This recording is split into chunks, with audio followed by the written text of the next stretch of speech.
ćete imati. Pa evo, za početak, gospođo Šulina, evo danas, kao što smo vidjeli smo nekoliko primjera, zapravo prezentacija primjera dobre prakse u EU zemljama, okolnosti zapravo pod kojima je moguća održiva javna nabava, isto tako javna nabava i inovacija, ali ajmo krenuti zapravo sa ovom prvom održivom, odnosno kod nas nekako češćom zelenom javnom nabavom. Prije nekakvih 10 dana je Europska komisija išla objavila komunikaciju vezano uz održive proizvode kao standarde i tu se zapravo spominje uredba koja govori o utvrđivanju zelenih kriterija kao obaveznih. Pa me zanima zapravo i vezano uz samo novo proračunsko razdoblje 2021-2027 koje donosi određene promjene, određene novosti vezano uz javnu nabavu. Zanima me kako zapravo vi vidite, odnosno jesu li naručitelji spremni eventualno za nekakve promjene u tom području i primjerice jesu li spremni za to da zelena javna nabava ne postane nekakva iznimka, nego pravilo i možda i samo napravljati. Evo, prvo, dobar dan, dobro jutro svima, lijep pozdrav i hvala na pozivu. Ja se naprijed ispričavam, vidjeli ste situaciju sa mojim grlom, nisam baš najbolje, pa ako dođe ponovo do situacije morat ću izaći sa pozornice, čisto da to naglasim na početku, da vam se ispričam unaprijed. Sada da se vratimo na vaše pitanje, ako bi pitali naše naručitelje jesu spremni, oni će vam reći vjerovatno da nisu.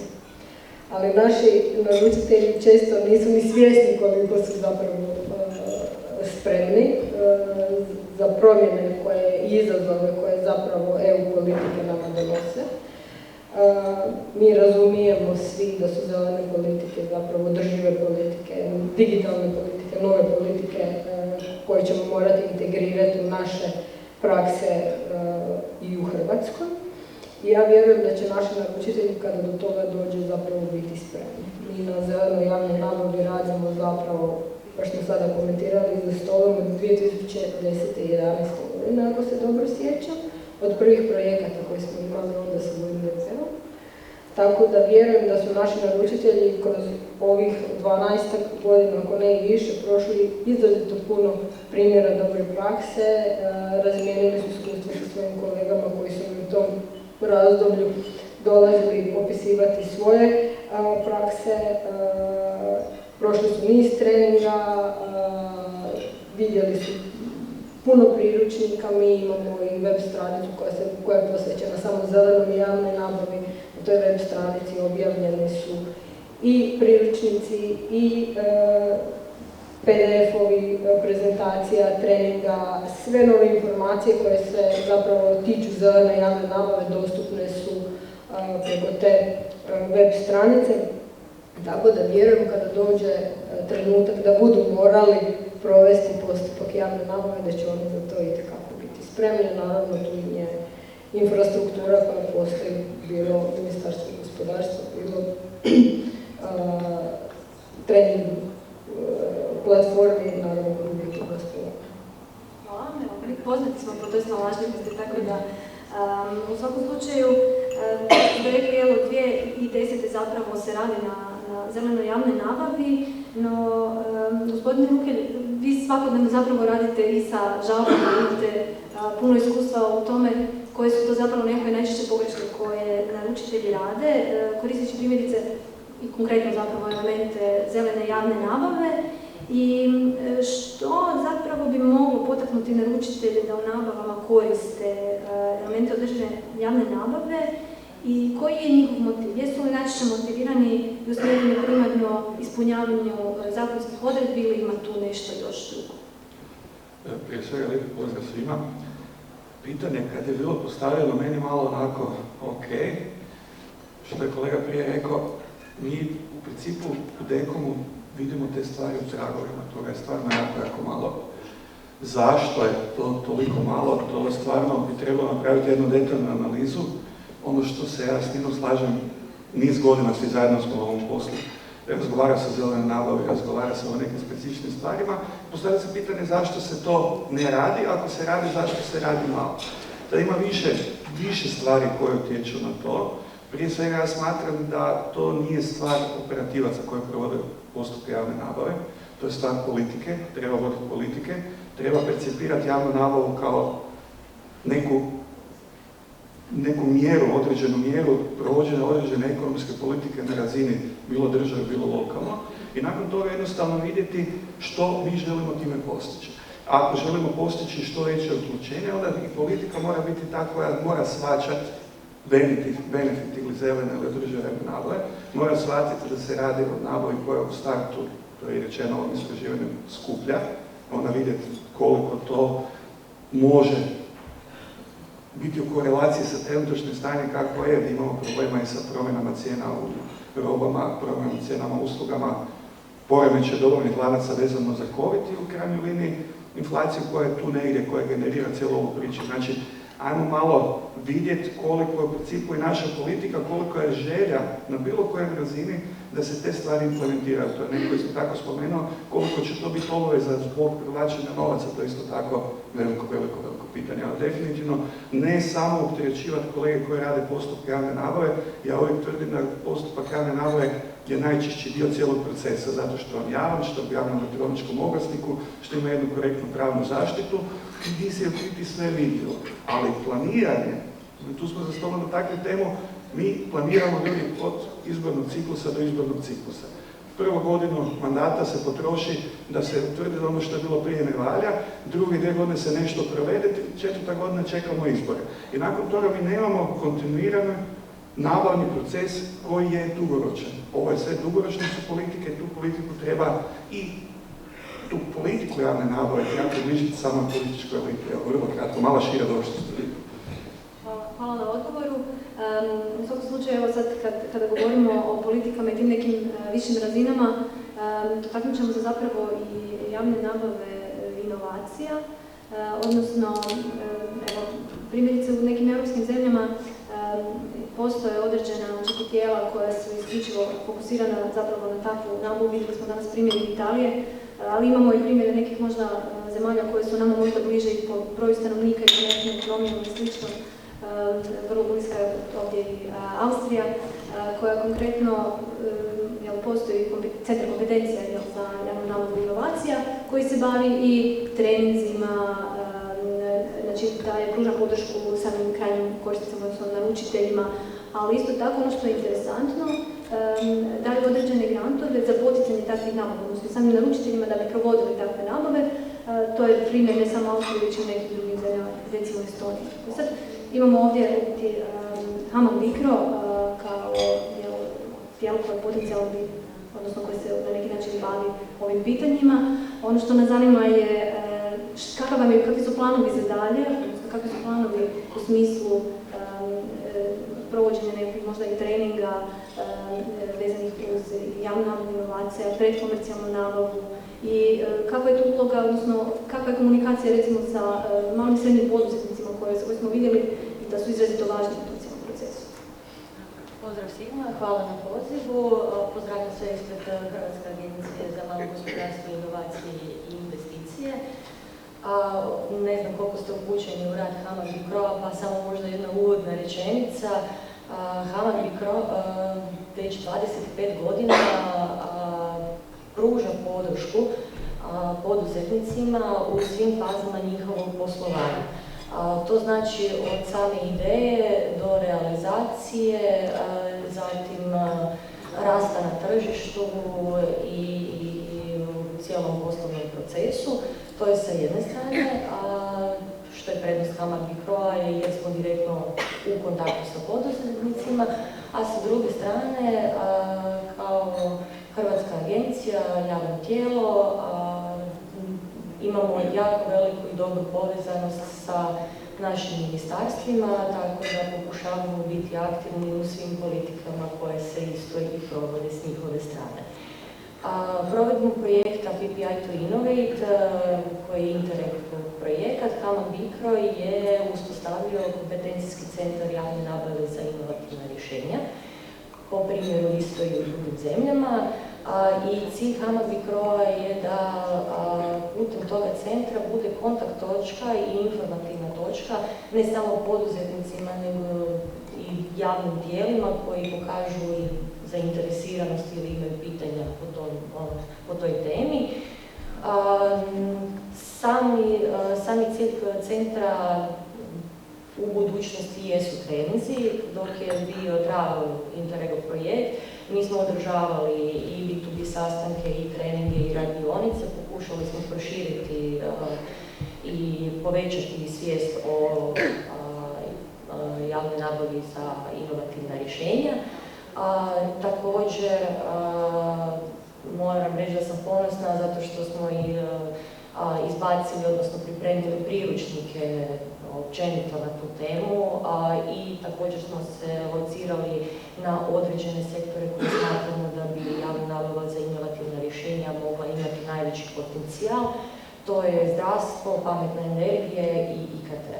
A što se tiče budućih nekih planova što imamo onako planu napraviti, u dogovoru sa ministarstvom planiramo da će biti i treninzi, i edukacije, i diseminacija informacija kako bi mogli s jedne strane uputiti što više javne naručitelje u ovu vrstu mogućnosti javne nabave, odnosno nabave samih inovacija, a sa druge strane isto to predočiti i poduzetnicima te im pokazati kao neku priliku da je se također isto približe javnim naručiteljima. Evo, upravo ova poveznica sa poduzetnicima je vezano uz ovo sljedeće pitanje za gospodina Pirkina. Europska komisija je zapravo i objavila koji su nekakvi razlozi, odnosno prepreke sudjelovanja malog i srednjeg poduzetništva u javnim nabavama i tu se sad nabrajaju od administrativnog nekog opterećenja do recimo niske razine čak i povjerenja u institucije, nebalansiranog omjera cijene i kvalitete, tako da očito postoji tu određeni gap možda i u komunikaciji. Jel?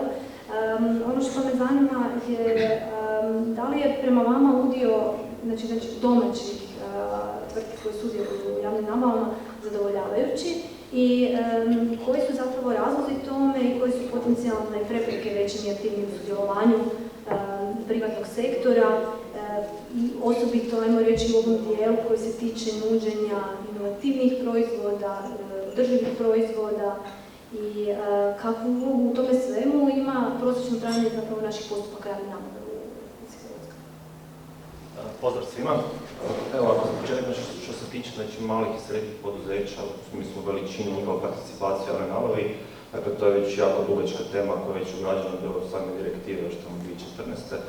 Dakle, općenito se stimulacija radi u tom smjeru, međutim, mislim da taj koncept malog srednjeg poduzeća po nekoj standardnoj klasifikaciji u Hrvatskoj baš nije toliko relevantan, jer naš broj velikih poduzeća zapravo vrlo malen, tako da nekako ja bih se više fokusirao na koncept mikro i malih poduzeća i njihovo sudjelovanje u javnoj nabavi, jer to zaista je na nižim granama.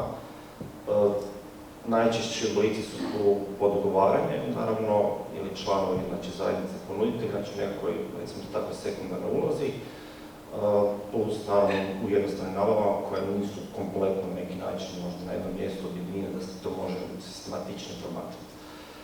Sad što se tiče inovacija, imali smo tu zanimljive prezentacije, koncept inovacije i malog srednjeg poduzeća se zaista na neki način isprepliču i to u svojim politikama prepoznaju da zapravo SME-evi su glavni driver i izvor zapravo inovacije koje se dešavaju. Ono što ja mislim da generalno postoji je nekakva barijera, odnosno u smislu neshvaćanja ili različito shvaćanje što znači inovacija u javnoj nabavi. Dakle, koncept je jasan, imamo javnu nabavu koji je jako velik iznos BDP-a odnosi, ajmo ih trošiti na inovativan način, to je za neke stvari koje stimuliraju dugoročno gospodarstvo. Međutim, tu postoji više nekih koncepata. Jedno je da ću ja tokom postupka javne nabave i ugovoru kreirati nekako inovativno rješenje koje ima potencijal u budućnosti da se kasnije negdje drugdje prodaje i stvara nekakvu dodanu vrijednost. Druga stvar je, ja kao naručitelj promišljam o predmetu nabave na drugačiji način. Dakle, ne kupujem nešto off the shelf što mi možda neće u potpunosti odgovarati što ja trebam. Dakle, to su ovi primjeri recimo koji smo vidjeli od OECD-a. I treća stvar je, koju se isto spominjala u recimo prezentaciji talijanskoj, je bilo kupujem na inovativan način, znači gdje tu se spominju procurement, concept, kao stvari koji su glavni driveri bili u Italiji, oko toga koji su potaknuli na neki način digitalizaciju i inovaciju u samom procesu, kao još isto jedan bitan segment. Dakle, to su neke različiti pojmovi koji se djelomično isprepliču, djelomično ne, ali na neki način kad razmišljamo o inovaciji, onda trebamo razmišljati o svemu tome, jer to zapravo jesu uistinu nekako različiti pojmovi. I mislim da dosta tu zabluda kreće od toga da ljudi ne razumiju možda u kojem kontekstu i kako treba promišljati, koji je dođe aspekt. Hvala. Evo, htjela bih samo napomenuti svim panelistima da se slobodno isto nadovežete na neko pitanje ili komentar koliko želite, tako da evo, možemo zapravo krenuti dalje sa pitanjima. Ako nema nitko nekih komentara, možda nešto se dodati. Što se tiče cijene, koja je izrazito bitna u postupcima javne nabave, to smo vidjeli kroz ovo naše istraživanja, ali definitivno mislim da svi javni nabavljači koji ovdje sjede mogu se sa time složiti da je cijena zaista još uvijek nekako možda i najvažniji faktor u javnoj nabavi. A isto tako i jedan od glavnih razloga zašto naši naručitelji ne pokreću takve postupke javnih nabava koje bi poticali inovacije i održivost. Kakav će, gospođo Čuljak, zbog ovog trenda povećanja cijena, kako bi to zapravo moglo, na vaše mišljenje, utjecati na provedbu u budućnosti takvih javnih nabava? Pa, ono što je činjenica je da se u kriznim situacijama naručitelji obično vraćaju na ono originalne postavke. To smo vidjeli u svakoj krizi i idete u ono što vam je ugodno i rješavate, ne ugodno, nego blisko i poznato, jer nemate vremena i rješavate onaj problem koji imate, koji vam govori na stolu. Međutim, ja sam zamolila moje kolege, iako statistika još nije povučena skroz, zamolila sam ih zapravo jučer da mi povuku statistiku za zelenu javnu nabavu, jer to mjerimo. Pa ja vam mogu reći, znači u ovoj kriznoj godini 21. da je zelena javna nabava rasla progresivno. Znači, prošle godine smo imali 1000, nešto sitno, oko 1600, a ove godine imamo preko 3000. Tako da te zapravo činjenice nisu uzročno-posljedično povezane. Ali, također kada govorimo o digitalnom, znači kriza nam je pokazala da trebamo ulagati u digitalno i naručitelji su se okrenuli prema digitalnom, znači okrenuli su se opet na neki način prema inovacijama i kreiranju novih usluga, bilo javnih, bilo nekih tehničkih rješenja koji njima rješavaju njihove konkretne probleme koje imaju da bi mogli uopće dnevno funkcionirati. Tako da rast cijena svakako utječe na nabavu, znači jer vi imate ograničeni budžet, za taj budžet možete kupiti određeni iznos roba, usluga, radova i normalno da kada cijene rastu da se vi morate, smanjivat ćete vjerovatno broj aktivnosti koje ćete imati, jer s njima nećete moći pokriti, sa budžetom koji imate na raspolaganju nećete moći pokriti sve troškove. Ali, evo, kažem, što se tiče zeleni, za to imamo podatak, oni su progresivno rasli prošle godine. I koja je bila krizna. Hvala vam na ovom podatku, to je u biti, evo, imamo ekskluzivne informacije koje će uskoro zapravo izaći. Evo, dotakli smo se cijene, zapravo, gospodine Rukelj, u postupcima javne nabave. Zapravo, kod nas je poznato je zapravo i zakonski određeno ekonomski najpovoljnija ponuda, zapravo kao kriterij za odabira ponude. Međutim, često se nekako u praksi događa, ok, naravno, kažem, cijena je zaista važna, međutim da i onaj omjer, odnosno onaj udio koji odlazi na kvalitetu, bude više pro forme definiran. Često zapravo i ponuditelji na neki način, odnosno naručitelji, prepisuju određene dokumentacije, ne idu toliko, ne kreću iz svojih potreba, već možda sa elektroničkog oglasnika javne nabave neku dokumentaciju koja je bila slična, koja im je prilagodio malo svom kontekstu. I zapravo se postavlja pitanje onda, osobito recimo u zelenoj javnoj nabavi, koji je uopće učinak kriterija ekonomski najpovoljnije ponude I da li se on koristi stvarno da se zadovolji forma ili tu ima nešto više, da li tu zaista odraz njihove potrebe za tim? Sad, u principu, ono što smo krenuli sa primjenom ekonomski najpovoljnije ponude, onako nekako opresno 90-10 i to je nekako ostalo kod manjih naručitelja, kod manje, ajmo reći, verziranih naručitelja, neki alibi ponderi koji su 90-10. Međutim, počelo se razvijati, definitivno se počelo razvijati malo slojevitiji razreda modela ekonomski najpovoljnije ponude. Opet se postavlja pitanje da li svaki od naručitelja razumije matematičke odnose unutar modela, da li je stvarno modelom koji je postavljen omogućio sam sebi da dobi kvalitetu koju je eventualno targetirao kao cilj na kraju. Masu puta imamo problema u principu da naručitelj kad imamo žalbeni postupak kod nas ne zna objasniti koja je to kvaliteta koju žele postići. To se definitivno, ovo što ste rekli, preslikava, uzme se neki tuđi model, meni je zgodan, ali u principu ne polučuje rezultat koji je trebao biti. Tu još uvijek mi možemo razgovarati o različitim modelima, kvaliteti i tako dalje, onda stanete gdje je cijena. To je jedna stvar. Druga stvar je ono što je neko ovdje spomenuo u istraživanju, to je problem medijskog praćenja nabava u Republici Hrvatskoj, gdje jednostavno ponekad vi ne možete odmaknuti se od toga da ste kupili dobro, kvalitetno, skuplje, ali zašto ste to kupili? Tu se postavlja pitanje da li je to stvarno potreba i da li je to stvarno nešto što onda jedan dobar sustav naručitelja, govorimo većem naručitelju, može istrpiti, pa ok, kaže, ali ja to treba, meni je to kvaliteta koju ja želim dobiti. Jer se samo nadovezao na nivo, mi u principu smo kao sustav po meni spremni na bilo kakve izazove. Znači nije problem da sustav to ne može raditi. Imamo jednu veliku, široku bazu ljudi koji znaju i kao Hrvati smo vrlo inovativni, to stvarno nije problem da se nećemo prilagoditi. I treća stvar koju sam samo htio nastaviti, ajmo reći percepcija, zelena nabava je nešto skuplja, to možemo razgovarati, ali rješenja inovativne javne nabave nužno ne moraju biti skuplje. To treba isto tako ljudima na terenu objasniti da je to benefit koji može proizaći dugoročno za neku lokalnu zajednicu, za nekog proračunskog korisnika koji bi možda nešto mogao razviti i to nije nužno da treba više novaca, ali percepcija je sve novo, to ne valja. Ajmo malo poraditi na tome da se ipak ta percepcija promijeni. Hvala.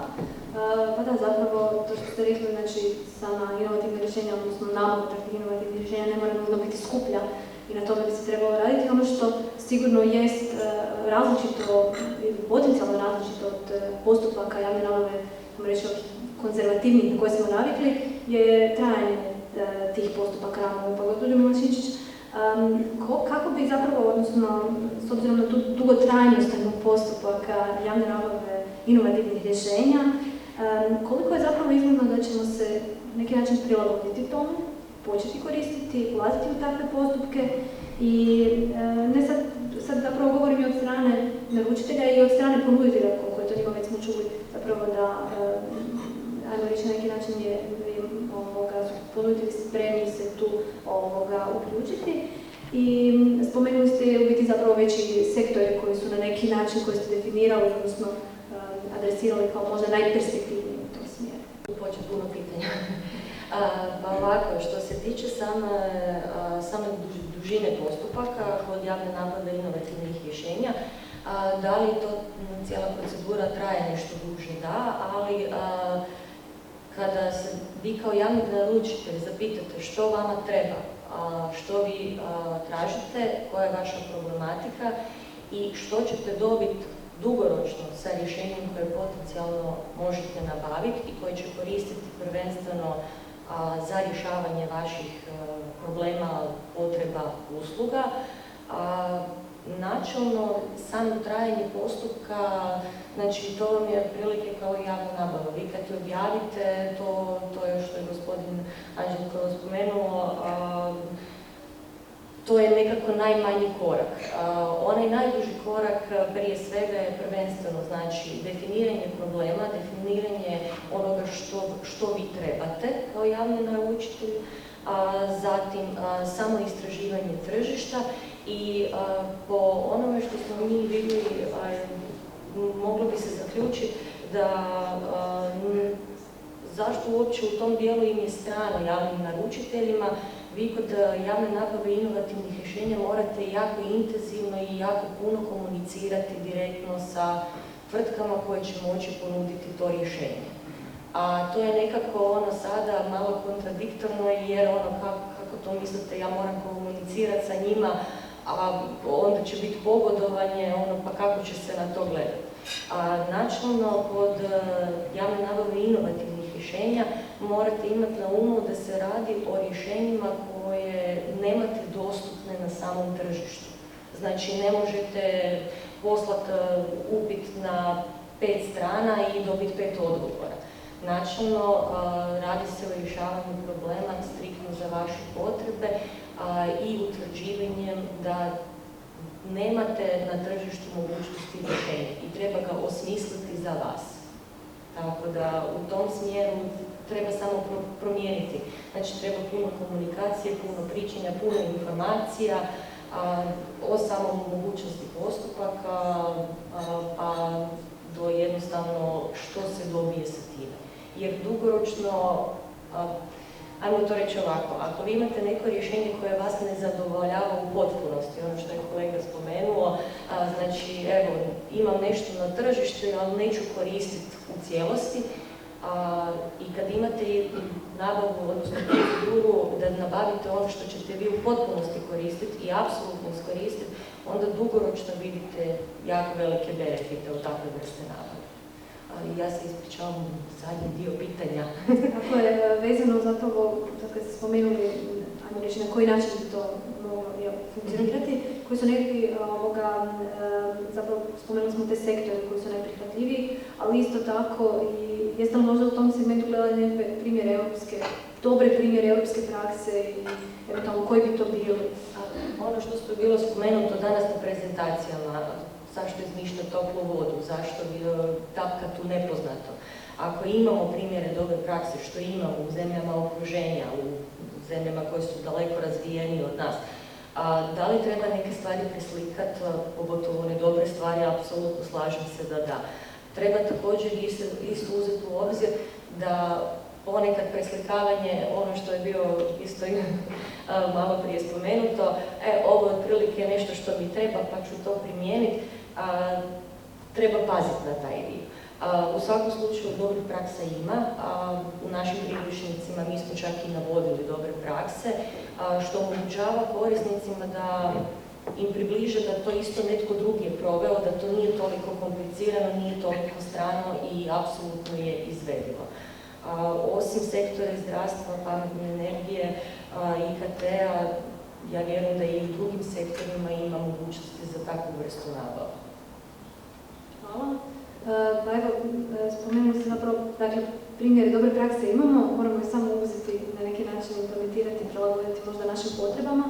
Ono što je definitivno još uvijek izazov je ta komunikacija javnog i privatnog sektora, pa gospodine Pirkin, na koji način, odnosno, jesu li po vama informacije o potrebama javnog sektora dostupne, na vrijeme dostupne i generalno dostupne zapravo privatnom sektoru i kakva je ta komunikacija kad je riječ o javnoj nabavi između javnog i privatnog sektora, upravo zato da bi se mogla potaknuti javnu nabavu inovativnih rješenja? Dakle, informacije jesu dostupne, znači planovi nabave se objavljuju, dakle, informacije zaista postoje, doduše ne baš lako pretraženom obliku, lako dostupnom obliku, ali postoje. Nekako se meni čini u ovoj cijeloj situaciji, moramo biti svjesni i baš svoji primjeri bili pokazali koji su bili prezentirani. Upravo ideja te inovacije je na neki način da naručitelj koji ima nekakav, nazovimo ga tako, problem, oni zapravo traže privatni sektor da im da potencijalni otpor. Znači, oni na neki način eksploatiraju njihovu kompetenciju i znanje koje možda nemaju sami. I sad u toj situaciji možda je nekakav klasični flow u nabavi, znači gdje mi iz godine u godinu ponavljamo planove nabave sa sličnim predmetima nešto. Nažalost, taj model nije usklađen sa ovim što zapravo traži nekakav koncept inovacije. Dakle, na neki način, ja bih tu rekao da u principu svi sastojci postoje, samo treba na neki način malo možda promijeniti način razmišljanja. Dakle, svi znamo da se konzultacije između javnog sektora i naručitelja dešavaju. Oni su čak i dopuštene zakonom, ja ne vidim recimo problematiku uopće u tome. Doduše, pravila igre bi trebala biti jasna kada krene tender. I jesu. Dakle, s te strane ja nekako ne vidim problema da ono što se nekad radi neformalno, zapravo se radi formalno. Dakle, moglo bi su dosta situacija to uključiti, pozvati javno, da se održi nekakav simpozij, diskusija, nešto slično, da se pozovu zainteresirane strane oko neke predmeta nabave i se raspravi nekim rješenjima. Sad, ono što ja vidim kao potencijalni problem, zašto to možda ne bi moglo funkcionirati u praksi, je upravo ova problematika sa trajanjem, odnosno izvješnošću, da ću ja kao nekakav gospodarski subjekt odjednom se pojaviti kod nekog naručitelja i truditi se, ne znam, mjesec, 2, 3, trošiti svoje vrijeme, tako samim tim i novac, sa nesigurnošću da ću ja doći do tog posla. Sad, to je činjenica u cijeloj situaciji, da zapravo tu nekakva investicija vremena je zapravo tu jako bitna. Ako ste obratili pozornost na onaj primjer iz Italije, spominjalo se onaj proces zapravo analize tržišta gdje se odvijaju te konsultacije, je trajao od 4 do 12 mjeseci. Dakle, to je vrlo iznimno dugotrajan proces i kad se vratimo u priču sa malim i mikropoduzećima, nažalost, oni možda nemaju kapacitete da se 12 mjeseci diskutiraju oko nečeg, što na kraju neće rezultirati ničim. Znači, vidjeli ste tamo isto tako da se u Italiji očito rezultira s time da se udružuju manji gospodarski subjekti, konzorci koji se na kraju očito dobivaju te ugovore. Dakle, to je jedan definitivan način kako na kraju se taj klastering može riješiti ta neizvjesnost da će ja nešto tu dobiti kao poduzetnik. Ali imamo i drugih načina, znači ja bih skrenuo pozornost na guideline od Europske komisije oko provođenja, znači općenito procurementa vezano za inovacije, znači osim ovih klasičnih koji su se već tu spominjali, znači postoji recimo mogućnost projektnog natječaja, odnosno design competition, na koje može rezultirati se nagrada. Naprimjer, to je nešto što se inače kod nas vrlo malo koristi. Koristi se prvenstveno za arhitekturu i urbanizam, a teoretski bi se moglo koristiti kao nekakav mehanizam, čak i Europska komisija to spominje, jer s druge strane možete imati nagrade ili potencijalno najbolje rješenje može ići u proces izrade kao sljedeći ugovor, kao posljedica tog postupka. I ono što je super stvar u toj situaciji, to ljudi se obično boje, teško je možda kvantificirati kvalitetu rješenja. Znači u konceptu projektnog natječaja postoji ocjenjivački sud gdje sjede eksperti iz tog područja koji daju svoje osobno mišljenje o tome da li nešto dobro ili loše rješenje. I na taj način se dođe do nekakve rang liste. Dakle, tu ne bježimo od tog da netko prosuđuje iz svojeg iskustva i svoje kompetencije ovo je bolje od ovoga. Za razliku od inače ovih drugih situacija što smo rekli, problemi sa kriterijima u zelenoj nabave i slično. Dakle, ta stvar je na neki način ovdje legitimizirana u nekog ocjenjivačkog suda. To je recimo jedan primjera kako se može potaknuti. Možda samo kratko da se ja nadovežem, točno je tako, gospodin Tripilj je točno rekao, znači projektni natječaj nije predviđen samo za građevinske dizajnerske natječaje, već i za dizajn IT rješenja, primjerice. Tako da se on može u tom segmentu koristiti.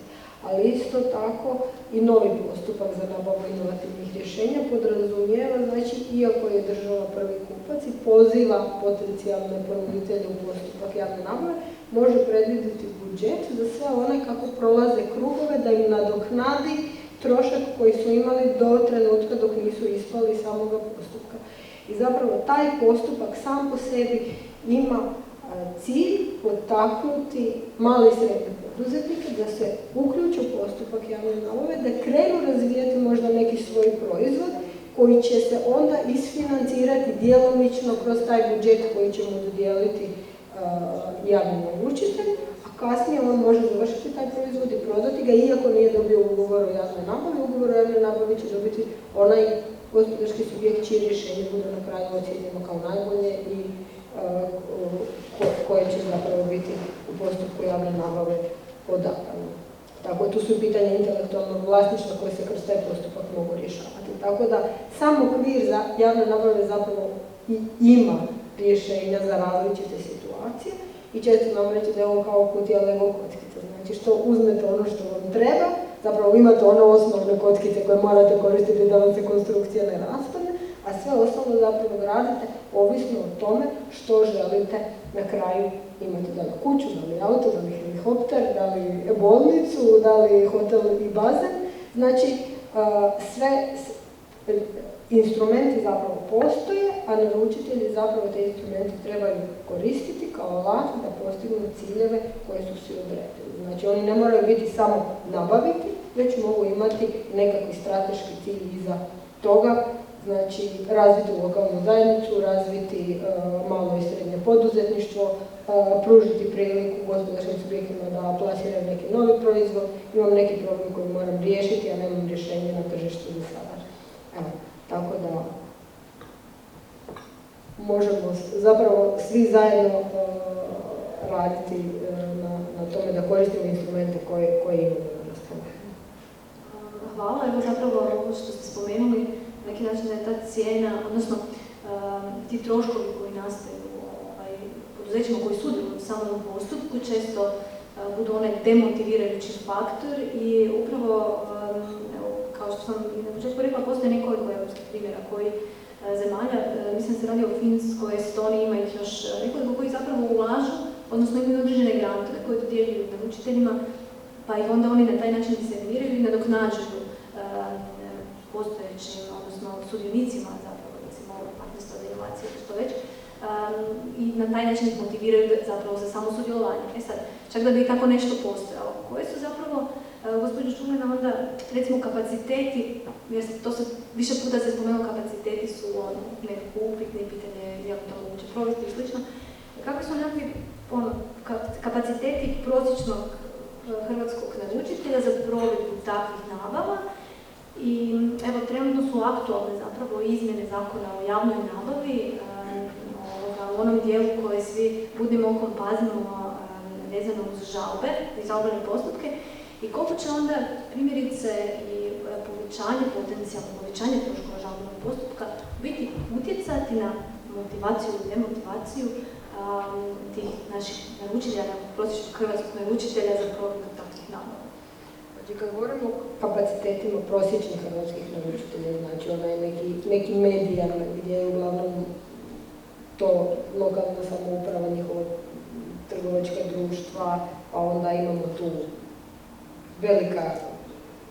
velika trgovačka društva koji su uglavnom i sektorski naručitelji. Znači oni odskaču od onoga mainstreama, zato što imaju i veće organizacijske jedinice koje se bave javnom nabavom, koje se profesionalno bave samo tim poslom. Znači, dok kod manjih naručitelja to nije slučaj. Znači, puno malih naručitelja, zapravo, kao što smo imali u izlaganju, mislim da ste baš vi to spomenuli, da jedan prosječni hrvatski naručitelj ima uglavnom male nabave, onda ima 2, 3, 4, kad govorimo o lokalnoj samoupravi, godišnje nabave koje se objavljaju u elektroničkom oglasniku javne nabave, što ne moraju biti niti velike nabave. Znači, i u tom jednom ciklusu se gubi taj zapravo kapacitet javnog naručitelja, onda se oni zapravo bave nekakvim drugim poslovima u organizaciji, nisu fokusirani primarno na javnu nabavu. Znači, kod njih je potencijal za ovakve velike strateške nabave zapravo mali. Znači, i oni zapravo, ako se i odluči njihov čelnik tijela da žele ići u tom smjeru, trebaju pomoć sa strane. Ali mi imamo tu sreću, možda da u našem sustavu postoji jedna velika zajednica stručnjaka za javnu nabavu, koja je onda na raspolaganju tim malim naručiteljima da iznesu te svoje projekte. Znači, to je što se tiče samih kapaciteta naručitelja. Znači, rješenja i tu postoje, ako ih nemaju kod sebe dobro, da tako kažem. Što se tiče motivacije za takve postupke, imali smo u prezentaciji, znači rizik. Ti postupci su jednostavno rizični. Oni su rizični u svakom pitanju. Znači, i percepcijski, ako govorimo medijski, znači da ćete biti pod lupom, hoćete. Znači, kad idete negdje van tog uobičajenog postupka, medijski ste eksponirani. I sada je pitanje da li vaš čelnik tijelo uopće žele preuzeti taj rizik. To su kompleksni postupci koji dugo traju i gdje imate mali broj sudionika na tržištu koji su se voljni priključiti. Upravo ovo što je kolega Dejan rekao, znači nije možda čak ni taj trošak novca, ali je trošak vremena. Jer ja dok radim na tvom projektu, ja zapravo gubim neke druge poslove. I onda taj gubitak tog novca je zapravo onaj moj trošak koji ja imam i ne znam da li mi on isplativ s obzirom na ono što mogu dobiti od tebe, rizik hoću li dobiti ugovor ili neću, hoće li mi otići u žalbu. I onda imamo taj rizik žalbe, taj neki ta žalba uvijek nešto što nas sve plaši, znači ajme nemoj to ćete završiti na dekom, iako na dekom realno završi 7% postupaka od svih provedenih postupaka u Hrvatskoj, tako da taj rizik, kad uzmete statistiku, i nije toliko velik, ali naravno on je rizik. I on se opet nadovezuje na onu percepciju koju imamo, o kojoj smo pričali ranije. Znači, što se tiče žalbenih naknada, hoće li one biti demotivirajuće ili neće, a s obzirom da statistika pokazuje jedan natjecateljski dijalog i jedan natjecateljski uz pregovore, mislim da sa žalbena naknada na tog jednoga vjerovatno neće utjecati. Tako da, mi vjerujemo da neće to utjecati na motivaciju naručitelja, vjerovatno će služiti kao izgovor onima koji onako traže izlaz iz takve aktivnosti, ali evo, vidjet ćemo, vrijeme će pokazati.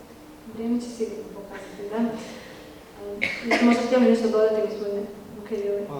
U svakom slučaju bi pogotovo vezano za naknade, znači ono što je Nina rekla, prilike 6,5 do 7% predmeta postupaka javne nabave završi na deku. Kad maknete procesne odbačaje rješenja, u principu mi razgovaramo oko 4% merituma kojima de facto projiciramo praksu i upravljamo nekom praksom, usmjeravamo praksu javne nabave u Hrvatskoj. Dizanje naknada, način na koji je sad predloženo, definitivno će smanjiti pristup pravnoj zaštiti. To su i prakse i drugih zemalja pokazali. Sad je pitanje na koji način će se to reflektirati, to se mogu složiti s Ninom, to ćemo vidjeti. To je definitivno. Ja osobno se ne slažem s time, postoje niz momenta gdje se mogle te neke stvari koje se dešavaju objektivno. Imamo problem sa nekolicinom, ne puno, ali ajmo reći nekolicinom žalitelja koji definitivno zlorabe prava na žalbu. To je svima vama poznato jer to nije ništa novo. Međutim, moglo se riješiti na drugi način, moglo se neke stvari riješiti prije. Samo dizanje naknada je samo jedna vatrogasna mjera, ok, riješit će se. Samo ja vam kažem, onaj koji je maliciozan, i ako interesira neki veliki projekt, platit će i tu veliku naknadu. Jedno se postavlja pitanje ko će se od naručitelja usuditi ulaziti u bilo kakav rizik. Druga stvar, ovakav pritisak na kolegama koji rade postupke javne nabave je velik, jer osim što rade postupak javne nabave moraju raditi još 5-6 drugih postupaka i ko će onda od njih moći opravdati 1, 2, 3 izgubljene žalbe, obzirom da ja uvijek kažem žalba je samo dio postupka javne nabave koju morate računati. Državna komisija to rješava sa stvarnom roku, ispod roka smo. S time da podatak isto kak se Nina pripremala, sam zamolio samo svoje da mi izvuku prošlogodišnji podatak. Mi razgovaramo 46% svojih žalbi. Znači da ipak imamo problem, da ipak ta pravna zaštita korigira postupanje naručitelja. Ja uvijek kažem nekom je jeftino. I ove naknade su sad jeftine. Ako se te greške i taj požar ugasi u žalbenom postupku, imat ćete manju vjerojatnost da ćete kasnije imati korekcije kod tijela koje kontroliraju fondove. Znači, vama je puno jači alat, jedno dobro rješenje državne komisije pa kaže dobri ste, pa eventualno ako je bila tužba pa je Visoki upravni sud koji je otprilike od 92% potvrđuje naše odluke, to je jedna dobra brana da vas kasnije neko ne korigira. Jer recimo ovo što smo imali natjecateljski pilot uz pregovore, neko se odvažio to napraviti prije par godina, pa je bilo na žalbi, pa smo mi to rekli, ok, nisu povrijeđene načela, sve postupovne stvari su odrađene u duhu zakona javne nabave, da bi nakon toga taj isti naručitelj dobio korekciju tijela koje jednostavno ne razumije metodologiju postupka i bori se u principu sa postavkama otvorenih postupaka, da ne govorimo da se ne bi borili onda sa natjecateljskim dogovorom pregovaranjem, razumijete? Tako da tu imamo stvarno problem da jednostavno mislim da će motivacija ljudi ne da idu u postupke, nego ko će uopće htjeti raditi nabavu, što je ovako veliko pitanje, evo to je čisto nastavak malo. Hvala i zapravo ste sad većim dijelom odgovorili na moje zapravo sljedeće pitanje koje je bilo upravo vezano uz taj nekakav strah o opravdanosti od žalbi, s obzirom da evo, neko iskustvo i naše u radu sa naručiteljima je da ponekad odaberu, idu u liniju manjeg otpora, odaberu možda jednostavniji poznatiji postupak, nego postupak koji je njima možda u tom trenutku, bilo da se radilo o natjecateljskom dijalogu ili natjecateljskom postupku uz pregovore, koji bi u tom trenutku vjerojatno bio bolji izbor za ono što oni trebaju, za njihove potrebe, ali nekakav otpor, ajmo reći, postoji zbog straha od žalbi. Ali evo, koliko sam shvatila, nije nekom tako strašno, tako da u tom smislu ne bi tu trebalo biti. Pa u principu Dina vrlo rata voli podacima preko 90% postupaka je otvoreni postupak. Otvoreni postupak je svima poznat, ja to kažem to je alibi postupak. Najsigurniji su svi na terenu otvorenog postupka javne nabave. I sva praksa koja se bazira na otvorenom postupku javne nabave. Ima vrlo malo prakse na dvostupanjskim postupcima koji su između ostalog i dosta onako podnormirani, nemate neke postupovne stvari. Druga stvar, ono što moram reći, nijedan zakon vam neće dati korak, vi nemate mjenjala, vi nemate nacrtano što morate raditi. Dijelom što moramo poraditi na samopouzdanje ljudi koji vode javne nabave, da se u okviru samog zakona, u krajnjoj liniji ako nešto nije normirano, ok, postoje načela. Ako ste proveli postupak sukladno načelima, niko vam ne može prigovoriti o tome. Znači, ajmo poraditi na tome da nije loše ako odradite nešto drugo, ajmo poraditi o tome da je mediji to isprate, neko se usudio napraviti nešto dobro. Imamo stvarno jako puno dobrih lokalnih primjera gdje su odrađene lijepe, dobre stvari za lokalnu zajednicu, a nema medijska priča u Hrvatskoj uvijek nabava je loše, to je korupcija, to je problem, to niko ne razumije. Objektivno mogu se neke stvari modelirati kroz postojeći sustav. Znate, da bi predvidjeli u zakonu sve situacije koje se moraju desiti, zakon bi imao 1000 članaka, ja pretpostavljam. I opet je bila neka situacija koju smo zaboravili. Znači, mi smo sad došli u fazu da ima jedan ogroman veliki zakon, koji opet ima stvari gdje vi morate biti samostalni, gdje morate svoj sklop javno nabavljački prilagoditi načelima i odraditi posao intuitivno, jednostavno u okviru onog što vam daje taj zakon. Znači, to nije toliki problem koliko malo smo svi u nekoj defanzivi, svi se nečega boje, se malo boje dekoma, ok, dekom više nije takav problem, svi se boje korekcija, jer korekcije su objektivno problem koji je ogroman, i onda svi stanu, i onda idemo, ajmo mi rađe ovako po poznatim stazama, pa da ne talasamo, da ne radimo nešto novo. I to je osnovni problem, promjena načina razmišljanja sudstva. Možda samo da se ja nadovežem još, znači neke stvari nisu normirane u zakonu namjerno. Znači, kada govorimo o natjecateljskim dijalozima, znači inovativnim nabavama, znači to su stvari koje su ostavljene otvorene da bi se praksa razvijala. Znači, direktiva ne zahtijeva da se one normiraju detaljno svaki korak unutar samog postupka i on je zapravo prepušten naručiteljima da se kroz praksu stvori ta zapravo najbolja praksa koja će biti komplementarna načelima, jer ne možete predvidjeti u takvim postupcima sve situacije koje vam se na terenu dogode, ali je naručitelj uvijek vezan načelima javne nabave. Znači, i kada govorimo o korekcijama, naručitelji, mi smo imali nekoliko sastanaka sa naručiteljima koji su htjeli ići ovim inovativnim putem, međutim, lijepo im je savjetovano, ne sa naše strane, znači da se drže otvorenih postupaka, jer da je to sigurno vezano za korekcije. Znači, mi moramo zapravo se dogovoriti sami sa sobom koje ciljeve mi želimo postići. Iako smo mi ukazivali i na uvodne odredbe direktive i na komunikaciju koju je Europska komisija dala i rekli da zapravo je pitanje da li će se otvorenim postupkom dobiti adekvatan ugovor za realizaciju projekta na način na koji on zapravo treba biti realiziran, hoće li ti ponuditelji biti ti koji će moći pružiti ono što zapravo naručitelj treba. Uvijek kada se vratite na izvorni rizik financiranja iz EU fondova, to je korekcija, vraćamo se na one izvorne postupke, otvoreni postupak i tehnička specifikacija propisana i tu završava zapravo svaka kreativnost koja je zapravo i motivacija koja je zapravo na početku bila prisutna. Tako da evo, kažem, veselim se ovim novim odredbama u novom programskom razdoblju, zato što će one zapravo biti taj okidač koji će nam pomoći da pređemo taj gap koji stoji između nas i novih inovativnih postupaka.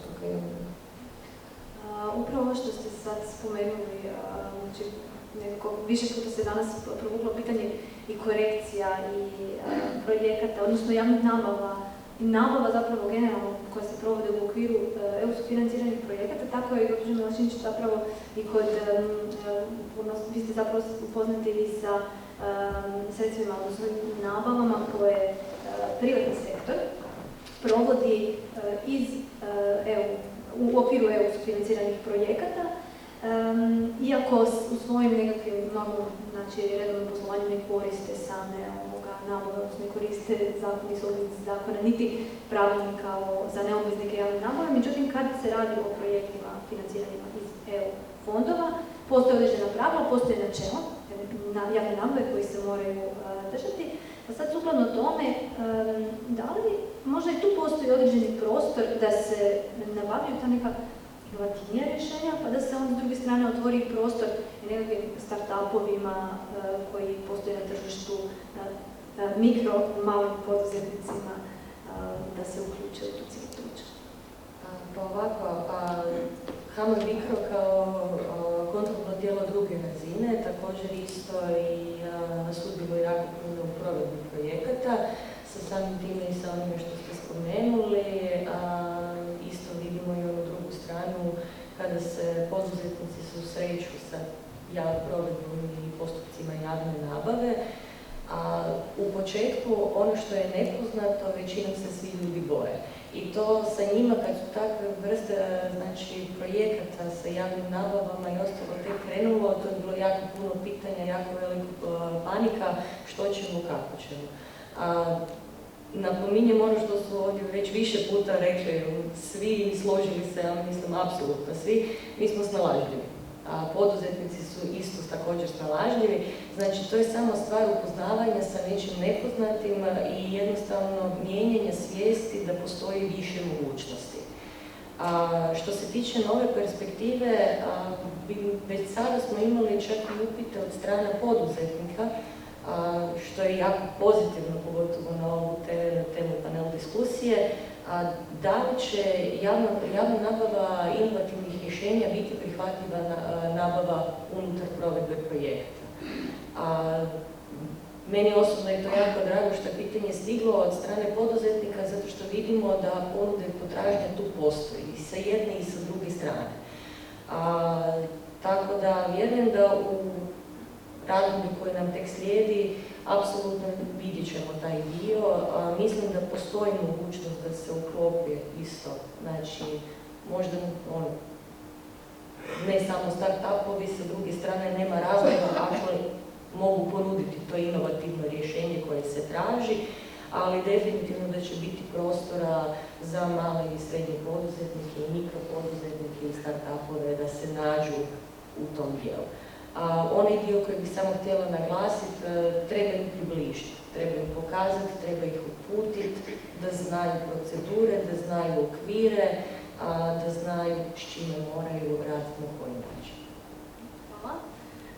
Pa evo, budući da smo prešli malo na tu stranu opet poduzetnika i ponuditelja, gospodine Firke, na koji način bi ponuditelj, odnosno što bi privatni sektor mogao napraviti da potakne naručitelje na još biti aktivniju suradnju u smjeru javnih nabava i inovativnih rješenja? Kako bi, ajmo reći, što bi tu s te strane privatni sektor mogao napraviti? Bojim se da ne puno, bar ne mikro i mali poduzetnici, to je jednostavno na neki način situacija kakva je. Znači, definitivno mislim da je tu se stvar treba potaknuti stvar sa stanovišta potražnje, jer je upravo stvar u tome da se treba propitkivati što mi zapravo kupujemo. Tog zapravo sve kreće. Ja mogu kao mikropoduzetnik slati okolo nekakve informativne ponude i ostalo, ali pitanje je na kakav će to odjek doći i da li će to netko samo jednostavno baciti u smeće, zato što je to klasični nekakav pristup kako se to inače radi. Naravno, tu postoji vjerojatno uloga nekako određene možda obrtničke i gospodarske komore koji tu možda mogu na neki način stimulirati tako nekako takav oblik. Ono što recimo meni pada na pamet, tako što recimo postoje vani, recimo primjerice da postoji nekakav oblik, primjer platforme za nekakav koncept inovativnih rješenja. Primjerice, znači s jedne strane moglo bi biti po principu da standardni nekakav naručitelj, umjesto da prije nego što artikuliraju nekakav uopće predmet nabave, možda nekakav problem opišu i stave jednostavno neku ploču, nešto slično i onda tamo je zapravo na temelju toga znači poduzeća možda pregledavaju tako nešto, smišljaju možda neko rješenje. Znači tu bi se možda moglo stvoriti s tom nekom digitalnom platformom, bi se možda moglo stvoriti nekakav sinergijski efekt, zato što različiti naručioci su sličnih profila i rješavaju možda slične probleme. Dakle, tu možda može doći do nekog oblika sinergije u smislu nekakve objedinjene nabave. A s druge strane, što se tiče poduzeća, njima tu s jedne strane imaju priliku ispitati to što oni rade, da li je to uopće u smislu primjenjivo na tržištu, odnosno da li mogu odgovoriti na nekakvu tražnju. Nekakav oblik online market research toola u kombinaciji sa nekim sourcingom bi vjerojatno nekako dao zamah toj priči. Ali ovako klasično bojim se da se tu neće nekakve pomaci u tom smislu. Kažem, prvenstveno sad zapravo kreće sa strane potražnje. Hvala vam. Evo, vratit ću se zapravo opet na studiju koju smo spomenuli danas nekoliko puta koju je PVC izradio za komisiju, jer smo onako, što se tiče javne nabave inovacija, negdje prilično nisko. Međutim, sami indikatori koji govore o tome su vezani upravo uz neke sektorske politike u kojima se recimo javna nabava inovacija ne spominje kao nekakav prioritet, zatim primjerice da ne postoji akcijski plan za takvu nabavu. Pa, evo, gospođo Čulina, kakvi su nekakvi planovi onda za budućnost u tom dijelu? Hoće li se raditi nešto u smislu te razine javnih politika i u smislu eventualno potencijalnih dodatnih izmjena zakona o javnoj nabavi? Mi imamo u okviru MPO-a planiran projekt, jedan TSI, koji ćemo vjerovatno raditi zajedno sa OECD-om. Evo, kolega Matiju i mi smo već održali neke sastanke. Vezano za to, uglavnom, cilj našeg projekta je stvoriti kompletnu zapravo infrastrukturu, znači dokumente i platformu za izobrazbu, za nabavu inovacija. Znači i plan nabave inovacija, i priručnik, i trening materijale, i osnaživanje kapaciteta i u našoj upravi, ali i u HAMAG BICRO. To će biti projekt koji ćemo zajedno nositi sa HAMAG BICRO, s obzirom da je i HAB zapravo lociran u njih i oni su matično ministarstvo agencije HAMAG BICRO. Tako da, evo, imamo lijepo jednu zaokruženu priču i jedan lijepi projekt za koji se nadamo da će biti potpuno implementiran do kraja 2025. godine. Evo, već smo započeli. Imamo i nakon ovoga sastanak sa kolegom iz OECD-a, tako da radimo na tom i veselimo se tomu. Odlično. Evo i za kraj, gospodine Ruki, samo još jedno pitanje za vas, a zapravo je vezano uz samu pripremu svih tih postupaka i sudjelovanje i obje strane, i ponuditelja i naručitelja. Kako zapravo ova komunikacija, spomenuli smo da zakon o javnoj nabavi zapravo dozvoljava recimo istraživanje tržišta i nije detaljno, odnosno ostavljeno na neki način isto i otvoreno na koji način se istraživanje može napraviti, pa kako bi takve metode mogle potaknuti, evo za kraj, možda da se osvrnemo na taj dio ovu današnju temu, znači održivu javnu nabavu inovacija. Pa, prije svega opet se vraćamo na kompletnu proceduru, kompletan postupak, na jedno istraživanje tržišta koje bi trebalo biti prije planiranja, pa nakon toga napraviti planiranje, pa nakon toga vidjeti da li ono istraživanje tržišta koje smo radili kad smo planirali je ok. Znači, ne se bojati komunikacije. Ja uvijek idem s pretpostavkom da mi koji se bavimo nabavom pod jednim drugi možemo imati jednu korektnu komunikaciju, znači maknuti ove sve neke crne stvari sa strane, odraditi jednu dobru komunikaciju kao jednu dobru pripremu, jednu dobru podlogu za jednu dani postupak koji ćete nakon toga provesti. Znači, nije sve toliko ni loše ni crno, ali jednostavno treba se ljudi koji to rade osloboditi od pritiska. Moraju se dati, što je kolega rekao, vrijeme. Jer ovo iziskuje vrijeme, ne možete napraviti istraživanje tržišta sa 2 klika po ekranu, pogledati u Google, to jednostavno nije istraživanje tržišta. Vi morate razgovarati sa ponuditeljima, vi morate vidjeti šta se nudi na tržištu, vi morate vidjeti, pogotovo u ovoj sada situaciji, što je uopće dostupno na tržištu. Sad imamo objektivno ogroman problem dobavljivosti dio stvari koje nam je prije 2 godine bio praktički tu. Znači, nije samo istraživanje tržišta šta bi mi htjeli, nego je pitanje da li ćemo to uopće moći dobiti. Znači, moramo puno više proaktivnosti dati tim ljudima koji rade nabavu. Ja se slažem sa kolegicom Okar, ako manji naručitelji nemaju kapaciteta, zakon dozvoljava udruživanje. Dovoljni broj kvalitetnih ljudi na terenu imamo koji mogu to pružiti kao neku vanjsku uslugu, to nije nikakav problem, ali ajmo malo se maknuti, ajmo pokušati odraditi dobre stvari, pokušati odraditi ono što je stvarno u redu. Javna nabava, ja kažem, je uvijek neka borba, neki kontinuirani izazov sa neočekivanim stvarima. Vi ste 2019. mogli napraviti 5-godišnji plan, morat ćete ga uvijek korigirati. Uvijek ćete ga morati prilagoditi trenutačnom stanju na tržištu. Mi opet imamo ogroman trenutačno problem. Ne vidim gdje nemamo i u IT industriji, i u zdravstvu, to sve što je kolegica rekla da ima neki menal za inovativnu javnu nabavu. Imamo ogroman problem u građevini.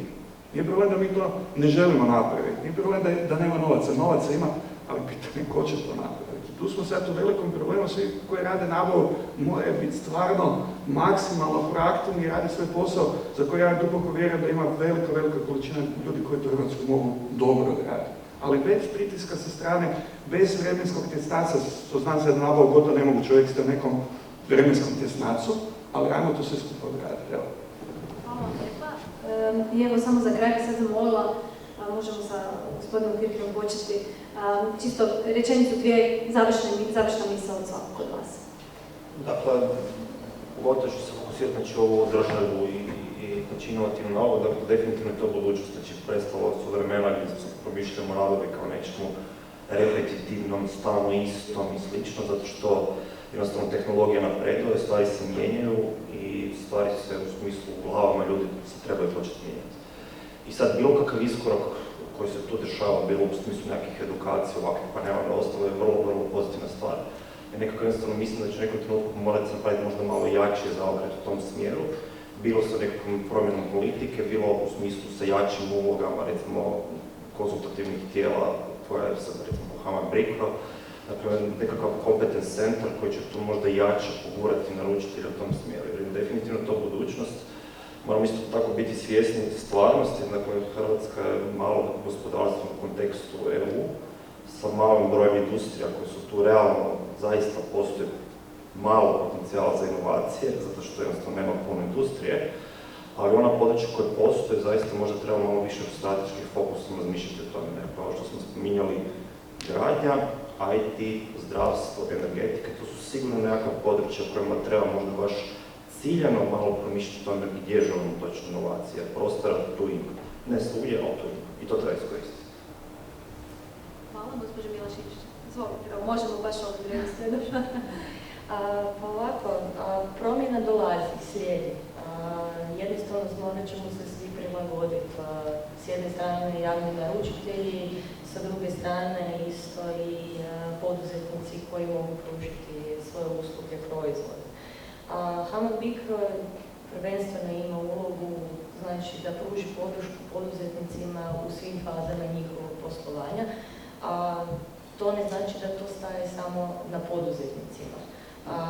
Kompetitivni centar javne nabave za inovativne rješenja vjerujem da može biti kontakt točka i za javne naručitelje i sa jedne strane i sa poduzetnicima sa druge strane. Na kraju krajeva HAMAG BICRO trenutno sa projektom koji provodi Bond okuplja mrežu potpornih institucija i za sada imamo preko 100 potpornih institucija sa kojima blisko surađujemo i razvijamo poslovnu suradnju. Znači, ja vjerujem da je uloga HAMAG BICRO-a i kompetencijskog centra definitivno nešto što će se u budućnosti puno više koristiti i u suradnji sa ministarstvom planiramo pojačati kapacitete i također da se to znanje i praksa prelije dalje. Hvala, gospodine Rukić, izvolite. samo za kraj, u principu ono što smo se svi složili, okvir postoji, potreba postoji. Ono što ja bih samo htio naglasiti, ako promatramo javnu nabavu kao alat ekonomske politike, uvijek moramo promišljati da pogotovo imamo ovdje alate koji nam mogu pomoći za pomoć ili razvoj određenih dijelova hrvatskog gospodarstva. Isto to nam ovdje mora biti u podsvijesti da moramo kroz ovakve alate koji su legalni, koji su unutar zakonskih okvira, bez da se bilo koga diskriminira, možemo ipak potaknuti i razvoj određenih grana, pogotovo malih, srednjih, lokalnih poduzetnika i pogotovo na područjima gdje smo objektivno deficitarni sa takvom vrstom poduzetništva. Hvala lijepo. Izvolite. Evo, još jedno za kraj mogu samo reći da ono što mi možemo kao ministarstvo u suradnji sa HAMAG-BICRO-om napraviti je stvoriti jednu normativnu infrastrukturu, da tako kažem, koja će omogućiti zapravo provođenje takvih postupaka u praksi, pružiti jedan kontakt point, kao što je i kolegica Iva rekla, gdje će se kroz kompetencijski centar susretati ne samo naručitelji, nego i ponuditelji i naručitelji i razmjenjivati zapravo svoje potrebe i ponudu koju razvijaju. A s druge strane, ono što je kod javne nabave možda specifično, javnu nabavu ne možete naučiti u školi, nju zapravo teoriju naučite u školi, ali je zapravo učite kroz rad. I dokle god na strani naručitelja nema te hrabrosti, vizije, ideje, što sa javnom nabavom kao alatom možete u svojoj organizaciji zapravo postići i koje to benefite može imati za vašu zajednicu, teorija će zapravo ostati na papiru. I ono što mi zapravo kroz sve ove konferencije, izobrazbe, projekte koje ćemo imati radimo, je zapravo da podižemo svijest o tome i da dajemo zapravo naručiteljima motivaciju i nekakvu podstreh te hrabrosti da krenu u tom smjeru zapravo i da alate koji na raspolaganju stoje zapravo koriste da bi imali bolje održivije, učinkovitije ugovore javne nabave koji će imati nekakvu dodanu vrijednost ne samo za njih kao organizaciju, nego i za zajednicu za koju su zapravo odgovorni. Ništa, hvala vam, dragi panelisti, i na sudjelovanju i na završnim riječima. Ja se samo nadam da sljedeći put kad ćemo imati ovakvu konferenciju ili panel, nećemo toliko možda o primjerima iz EU razgovarati, nego da ćemo razgovarati o našim primjerima koje ćemo do tada imati i da ćemo, evo, da nas čeka nekakva ipak i primjena i održive javne nabave i javne nabave inovacija u budućnosti. Hvala vam.